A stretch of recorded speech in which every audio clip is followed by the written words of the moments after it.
Aujourd'hui, je vous donne tous mes trucs pour venir travailler avec le coupe-papier, que ce soit de faire une base de cartes, de trouver les bonnes grandeurs pour faire vos carrés en concentrique. J'ai même fait un aide-mémoire pour vous aider avec le coupe-papier et avec toutes vos grandeurs. Alors, restez avec moi, je vous donne tous mes trucs.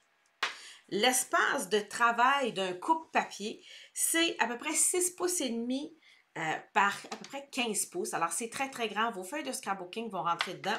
Et si vous avez besoin de faire une grande coupe, ça se rend jusqu'à 17 pouces. Quand vous recevez votre coupe-papier, vous allez voir que il y a une petite pellicule plastique. Alors, vous avez juste à tirer dessus, c'est transparent. Ça recouvre les chiffres. En passant, ça ne recouvre pas vraiment les chiffres. Ça recouvre le plastique transparent qui a été mis par-dessus les chiffres. Deuxième chose à savoir, c'est que votre coupe-papier a des petits ronds anti-adhésifs. Alors, ça le garde hyper stable sur votre espace de travail. 90% du temps, moi, je n'ai pas besoin du petit bras ouvert parce que, vu que votre coupe-papier, il va jusqu'à 6 pouces et demi, 90% de mes coupes sont plus petites que 6 pouces et demi, alors je n'ai pas vraiment besoin de l'ouvrir. Vous avez aussi de l'autre côté, alors de ce côté-ci, vous avez 6 pouces et demi, de ce côté-ci, vous avez 1 pouce et demi.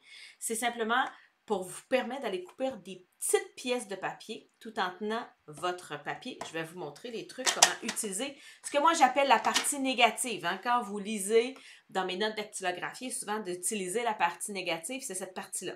Ça ici, je l'appelle la partie positive, celle-ci, je l'appelle la partie négative. Vous avez les mesures en millimètres et en pouces, alors en centimètres et en pouces sur le coupe-papier et sur le bras, OK, sur le rabat. Ici, en Amérique du Nord, ça vient avec les mesures en pouces. En Europe, ça vient avec les mesures en centimètres. Mais si vous êtes au Canada, vous allez la recevoir en pouces, mais vous pouvez acheter le petit bras en centimètres si, à un moment donné, vous préférez travailler en centimètres sur certains projets.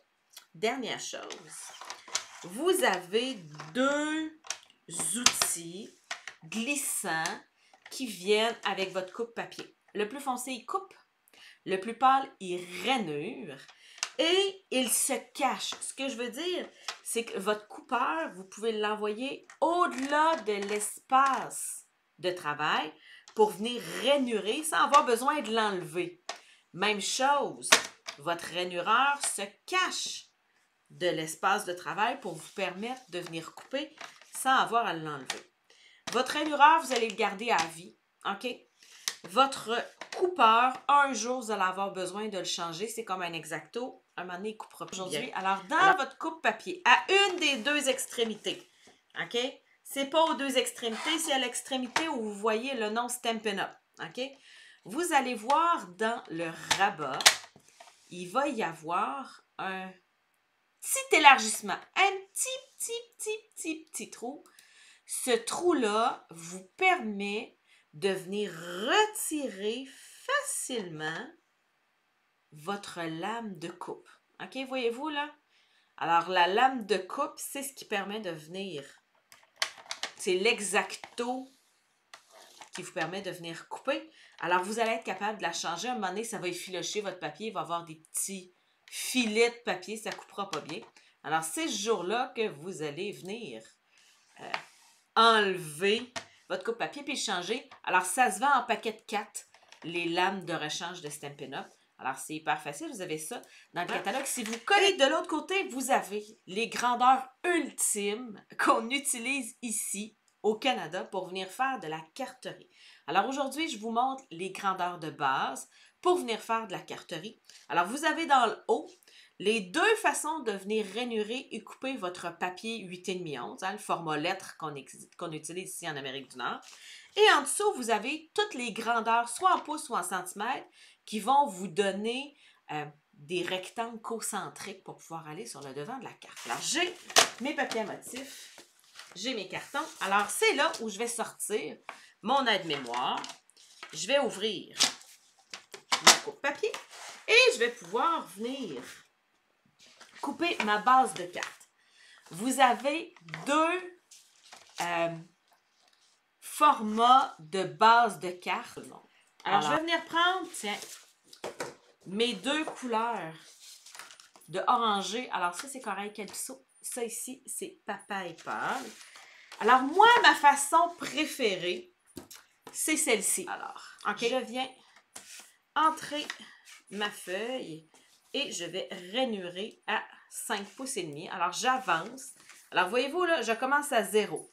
0, 1 pouce, 2 pouces, 3 pouces, 4 pouces, 5 pouces, 5 pouces et demi. Je viens fermer mon bras et je viens rainurer. Ce qui veut dire que je dois prendre mon petit coupeur qui est ici, puis je dois aller le cacher. Je le monte tout à fait en haut pour le cacher. Je ne veux pas l'utiliser. Alors, je tiens mon papier. Je ne tiens pas le rabat. Il est attaché en haut puis en bas. Lui, il ne bougera pas. Ce qui reste de bouger, c'est le papier. Alors, je tiens mon papier et je viens rainurer en poussant le papier vers l'accotoir. OK? Ici, là, il y a un rabat. OK? Parce que si je fais le contraire, si je tire, ça se peut que mon papier fasse... Et là, je n'aurai pas une rainure très droite. Alors, j'ai fait ma rainure. J'espère que vous voyez bien à la caméra. Hein? Je suis venue faire ma rainure. J'ouvre mon petit bras et je m'en viens couper à 4 pouces et quart. Alors, j'avance. 1 pouce, 2 pouces, 3 pouces, 4 pouces. 4 pouces et quart. Je suis ici. J'amène mon coupeur près de moi et je pousse sur mon papier pour venir couper. Alors, ça vient me faire 2 bases de cartes qui sont exactement pareilles. C'est juste moi qui va choisir est-ce que je veux qu'elle s'ouvre vers le haut. Ah ben tiens, mon chien vient de trouver son petit jouet. Ou est-ce que je veux qu'elle s'ouvre vers le côté. Alors, on vient faire la deuxième où là, je viens rainurer à 4 pouces et quart en premier. Alors, je viens simplement ouvrir mon bras. J'avance jusqu'à 4 pouces et quart. Pour vous aider, celles qui, comme moi, ont été élevées en pouces, sachez que le quadrillé, en fait, le rainuré, le quadrillé que vous avez sur votre coupe papier, la ligne, chaque ligne est à 1/4 de pouce. Alors, quand vous arrivez à 4 pouces et quart, ben, vous vous rendez jusqu'à la ligne après le 4 pouces. Et ben, le 8e, c'est entre les deux. Alors, je viens à 4 pouces et 1/4. Je m'assure que mon papier est bien appuyé dans le bout juste ici. Je prends mon rainureur et je pousse. Je ne tire pas vers moi parce que je risque de déplacer le papier. Je tourne à l'horizontale et là, je vais venir couper à 5 pouces et demi. Alors, j'avance jusqu'à 5 pouces et demi. Et là, je viens couper. Ça vient me donner, encore une fois, 2 coupes de cartes. Je peux l'avoir qui s'ouvre vers le haut ou je peux l'avoir qui s'ouvre sur le côté comme se trouve en carterie du commerce. Okay? Ce qu'on connaît le plus commun, c'est celle qui s'ouvre comme ça sur le côté. Alors, j'ai mes 2 bases de cartes confectionnées exactement avec mes 2 cartons lettres 8,5-11 vendus en catalogue. Vous avez toutes les couleurs, les 50 couleurs de Stampin' Up dans toutes vos grandeurs de carton. Alors, je regarde, est-ce qu'il y en a qui avaient des questions? Alors oui, OK. Exemple, 2 pouces et 3/4, montre-nous c'est où. Alors, je vous fais ça, les filles. Vous allez trouver aussi dans votre aide-mémoire. Oui, vous avez des trucs, mais vous avez aussi les grandeurs, je dirais, les plus communes de cadre concentrique. Ce que j'entends par un cadre concentrique, j'ai une petite carte ici que j'ai déjà fait avec le lot que j'ai sorti pour aujourd'hui. J'ai juste pas choisi les mêmes couleurs. Alors, un cadre concentrique, ce que j'entends là, c'est que ma base de carte, elle est blanche. Regarde un peu. Et j'ai un cadre noir qui laisse la même largeur de cadre tout le tour. J'ai un papier à motif qui a la même largeur de cadre tout le tour. C'est ce que j'entends par un cadre concentrique. Alors, je vous montre.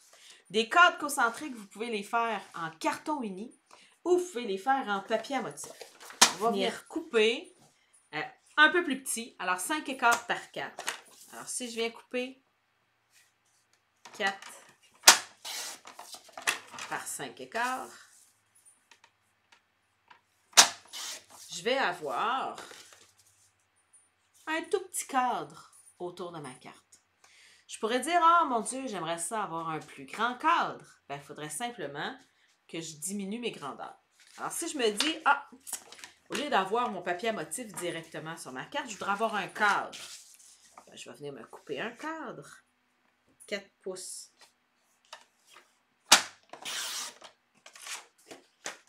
Par 5 écarts.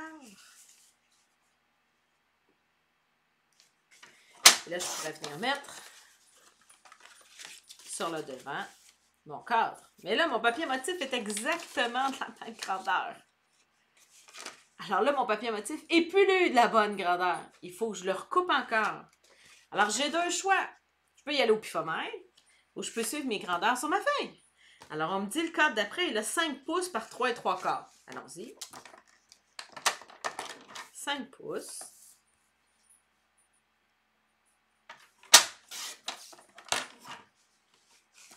Par 3 et 3 quarts.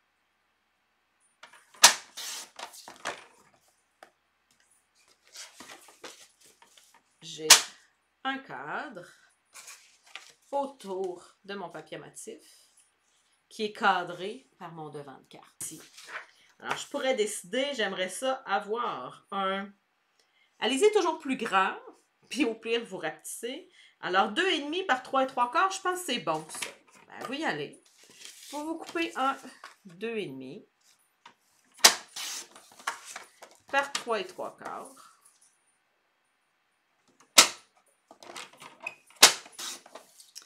Et vous allez voir, ça va tomber parfaitement concentrique.